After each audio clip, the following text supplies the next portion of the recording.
football spotlight or highlight tonight. Yes. We're talking about the UC Bearcats, Jordan. UC Bearcats, tough go of it last season. Very, very tough. They first year in the Big 12, they went 3-9, Jordan. They are led by their head coach, Scott Satterfield. Like I said, 3-9 last year. For now, ouch. They play at Nippert Stadium. Nippert Stadium is somewhere I spent a decent amount of time when I was a little younger, going down to Cincinnati and having some long nights. Their rivals are Louisville and Miami of Ohio. They play Miami of Ohio in the Liberty Bell game, which is always fun. Nice rivalry game there. The Bearcats are projected to finish 13th in the Big 12 this year with a 4-8 record. I will pull up their schedule here in a minute.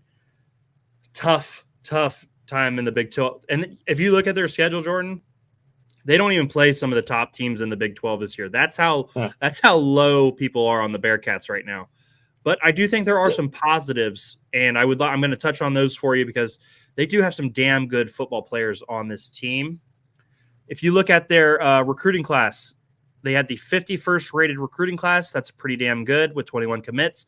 The 40th rated transfer class, Jordan, with 25 commits. They went out and absolutely pounded the pavement for players this offseason. And I really appreciate that out of the coaching staff because you had a bunch of holes. You're losing a couple guys here and there.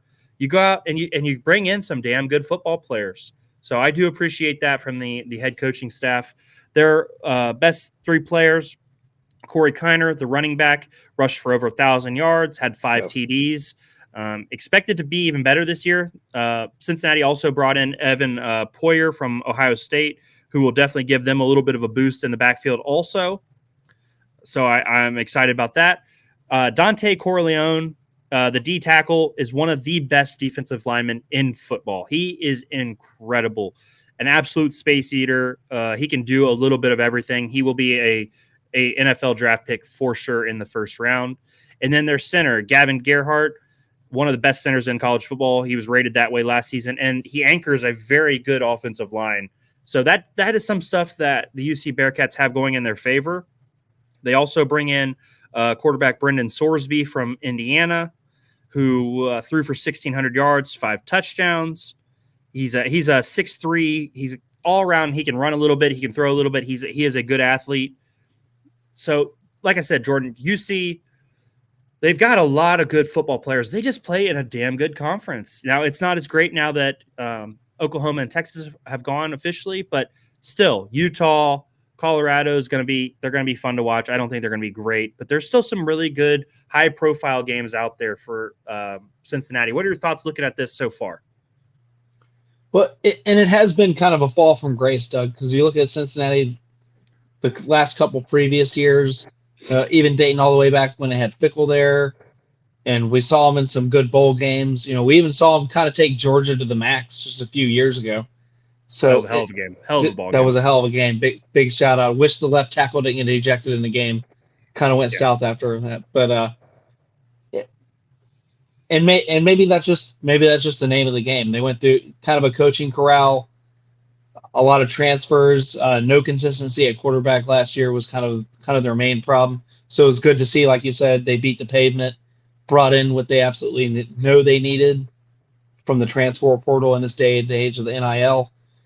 So I think I'm guessing more around 6 wins, Doug, because I kind of did get to a peek of the schedule myself today, kind of pre-prepping for our show. So I don't think they'll be as bad as 4 wins, because they do play behind a damn good offensive line. They have one of the better running backs in NCAA overall, and it's just going to get better. They got some juice from Ohio State because their Ohio State's running back room is just too much.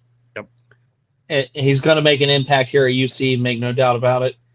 But I'm predicting 6 wins, Doug. How do you feel? Do you think, are you solid at 4, or do you think because the coaching staff kind of plugged some holes and this team kind of makes I would say the next step? It is year 2 in the Big 12, so they get to adjust to the traveling, they get to adjust to the new atmospheres.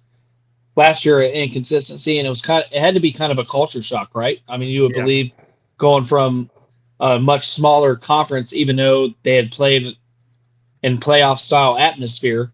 So it Right. shouldn't have been too much, but things do add up. But Well, you got to I think. give them 6 wins. Okay, 6 wins is interesting. Also, Jordan, you touched on that. They lost Luke Fickell. Losing Luke Fickell when you think you're going to bring that coach into the Big 12 and be contending right away with his players, and he goes to Wisconsin, I'm positive that set the program back. They definitely lost recruits. They had guys transfer out. A lot changed when they lost Luke Fickell. So I do understand that first year in the Big 12 was probably a real kick in the mouth, and it takes time. They, like I said, they went out and recruited their asses off. They put together Yes, a they great did. transfer portal. They put together a good recruiting class. I think it was fifth in the Big 12 in terms of recruiting classes. But look at their schedule, Jordan. They got Townsend. They're going to absolutely eat up Townsend. Pitt's going to be a toss-up. That's a low-key rivalry game. And then they do have a legitimate rivalry game at Miami of Ohio. We talked about Miami of Ohio 2 weeks ago, Jordan. Yes. They are favored to win the MAC. They are a good football team. So that's not a easy win. Houston is projected to be lower on the Big 12 side. That's a tough game no matter what. At Texas Tech, UCF, another tough one. Arizona State, they should probably beat Arizona State. I can most certainly see him because Arizona State's been a mess the last couple of seasons between coaching, internal problems. They had a lot of transfers out because of that, and they're projected, I think, even for a worse year. But I could see him beating Arizona State. I could see him taking them UCF. I could see that game going Cincinnati's way. Yeah, I mean, I think that's fair. At Colorado, that should be an interesting game. That'll be one I'll definitely tune into to see how they match up. Is that a Thursday night? That is that's Saturday, still TBA. West Virginia, that's a 50-50 kind of game. Iowa State, I think they could win that game. At Kansas State, that's going to be a tough game. Kansas State's going to contend to win the Big 12 this year. And TCU is another – I mean, they've got a lot of 50-50 games.